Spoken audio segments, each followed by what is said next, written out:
Imagine a life where every sunrise feels like a rerun, every conversation a fragmented echo, and every achievement hollow, not because you lack ambition or talent, but because your mind is perpetually racing, chasing deadlines, replaying regrets, or sketching out anxieties for a future that hasn't arrived.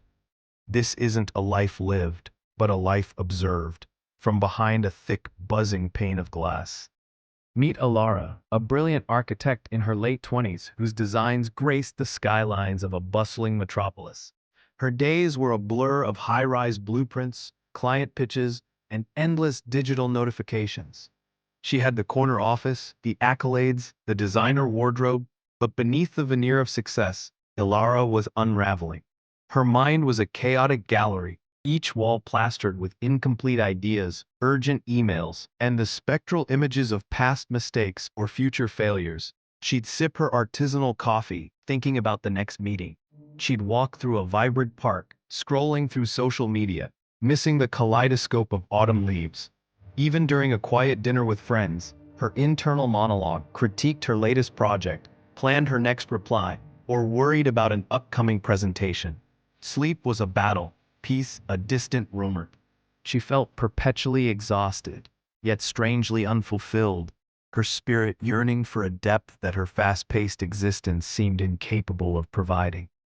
This wasn't just stress, it was a profound disconnect from her own life. The turning point came during a pivotal architectural competition. Elara poured months into her submission, a groundbreaking eco-friendly skyscraper. On the day of the presentation, as she stood before the esteemed panel, her mind, usually a fortress of facts and figures, suddenly went blank. She fumbled, stammered, and missed crucial details. It wasn't a lack of preparation, it was an inability to access the present moment, to ground herself amidst the swirling anxieties about perfection, about winning, about what this project meant for her career. She saw the polite, yet disappointed, faces of the judges, and a profound, chilling realization washed over her. She had lost herself in the noise, sacrificed her presence for a phantom future. She didn't win. The defeat stung, not just for the lost opportunity, but for the stark clarity it brought. Her mind, her greatest tool, had become her greatest saboteur. She was tired of existing in a state of perpetual anticipation or regret.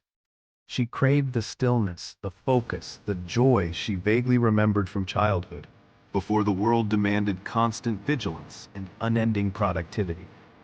In the quiet aftermath of her professional setback, Elara stumbled upon an old, unassuming art studio, tucked away in a cobblestone alley, far from the gleaming towers she designed. Its window displayed simple, rustic pottery, painted canvases, and handcrafted wooden sculptures.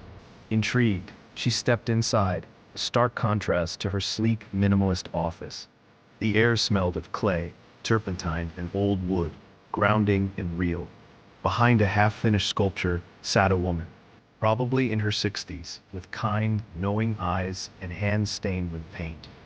Her name was Anya, a renowned artisan who had abandoned the commercial art world years ago to teach the forgotten art of presence through creation. Elara, hesitant but desperate, explained her restless mind, her inability to truly be. Anya listened patiently, then simply said, "Your mind is a canvas, Elara, but you're too busy painting the past and sketching the future to truly see the masterpiece of now." Anya offered to guide her, not as a therapist, but as a mentor, through 3 simple challenges designed to reclaim her presence. Elara, having nowhere else to turn, accepted. The Symphony of Silence. The Urban Garden.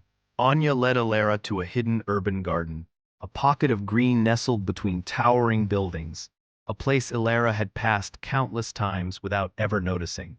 For the next hour, Anya instructed gently, "Sit here. No phone, no drawing, no writing. Just be. Listen to the symphony of silence, the whispers of the leaves, the distant hum of the city, the chirping of sparrows. Don't label, don't judge, don't analyze. Simply observe." Elara initially struggled. Her mind rebelled, darting from overdue emails to what she should be doing, to the awkwardness of just sitting. She felt a phantom vibration in her pocket, a constant urge to check her phone. But Anya had given her one rule. Whenever her mind wandered, she was to gently bring her awareness back to one of her senses. The rough texture of the wooden bench, the sweet scent of jasmine, the warmth of the sun on her skin. Slowly, painstakingly, the external noise began to fade. The distant honks became part of the city's pulse, not an intrusion. She noticed the intricate patterns on a butterfly's wings, the way a single beam of light illuminated a dewdrop on a leaf, the rhythmic sway of a branch in the breeze. For the first time in years, she felt her breath deepen, her shoulders relax. When the hour was up, a quiet calm had settled within her. She hadn't done anything, yet she felt profoundly refreshed, as if her mind had finally exhaled. The dance of clay, the potter's wheel. The second challenge took Elara to the potter's wheel in Anya's studio. Today, Anya said, handing her a lump of wet clay, we will create a vessel. Don't aim for perfection, don't worry about the outcome. Simply focus on the sensation of the clay in your hands, the spinning of the wheel, the rhythm of your breath. Let the clay guide you, rather than trying to force it. Elara, a precision-driven architect, found this excruciating. Her initial attempts were clumsy, lopsided, collapsing messes. She wanted to control, to impose her will, to create something flawlessly beautiful. Frustration bubbled up, but Anya patiently reminded her, the clay responds to gentleness, Elara, not force. Feel its give, its resistance, listen to what it wants to become. As Elara surrendered to the process, her focus narrowed, the cool, wet earth squishing between her fingers, the steady hum of the wheel, the delicate pressure required to coax the clay upwards. She made mistakes, her bowl collapsing several times, but each time, instead of despair, she felt a strange curiosity. The act of kneading the clay back into a ball, restarting, became a meditative ritual. Her mind wasn't thinking about her failed design or her next project. It was entirely absorbed in the tactile experience, in the unfolding present moment of creation. The final vessel wasn't perfect. It was slightly asymmetrical, bearing the marks of her learning. But it was real. And for the first time, she truly understood the joy of a process, not just the product. The echo of presence, the uninterrupted story. For the final challenge, Anya asked Elara to meet her at a local community center, where Anya often volunteered. Today, Anya explained, you will listen, truly listen. You will sit with an elderly resident, Mr. Hemmings, who loves to share stories of his youth. Your task is to give them your complete, undivided attention for 30 minutes. No interruptions, no formulating your next question, no checking the time. Just be present with his words, his expressions, his story. Elara, usually adept at active listening in business meetings, which often meant planning her rebuttal, found this different. Mr. Hemmings was a soft-spoken man, his stories meandering, sometimes repeating. Her mind initially tried to categorize, to find the point, to mentally edit, but she remembered Anya's words, just be present. She consciously softened her gaze, relaxed her posture, and simply received his words. She noticed the way his eyes lit up when he spoke of his late wife, the slight tremor in his hand as he reminisced about wartime, the wistful smile that played on his lips. She didn't just hear his words, she felt the weight of his memories, the richness of a life lived.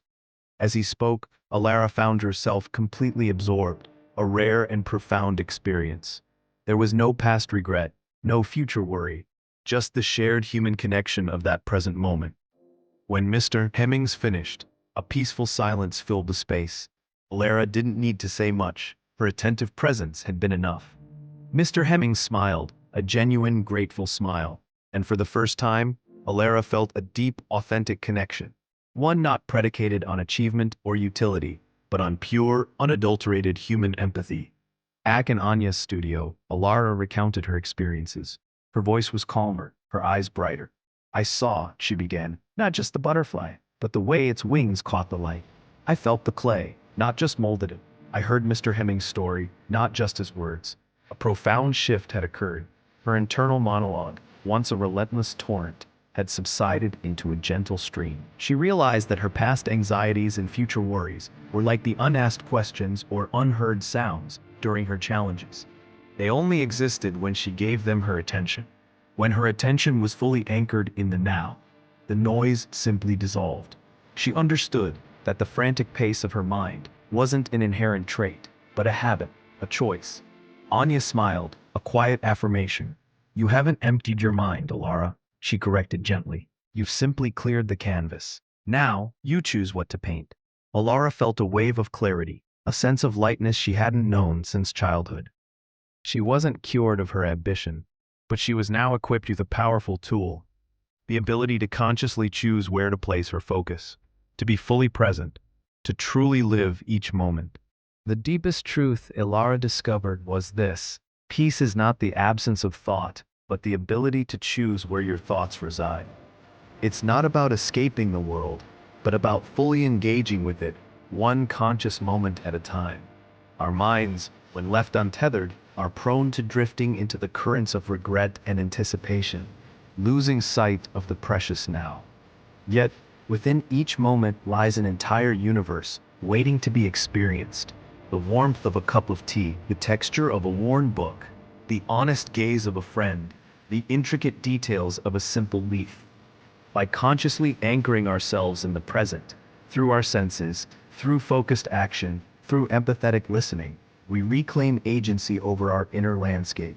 We transform our cluttered minds into clear canvases, ready to absorb the vibrant colors and nuanced textures of life as it unfolds, rather than merely rushing past it.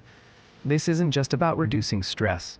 It's about amplifying life, about finding the profound richness that exists when we are fully, unequivocally, here. So what masterpiece will you paint on your canvas of the present moment today? Perhaps it's simply giving your full attention to the next sip of water, the next breath you take, or the next person you speak with. Take a moment, right now, to pause. Feel your feet on the ground. Listen to the ambient sounds. Let your shoulders drop. Just be. And remember, the grandest adventures, the deepest connections, and the most profound peace are not found in the distant horizons of what might be, but in the quiet, vibrant magic of what is. Start clearing your canvas, one present moment at a time.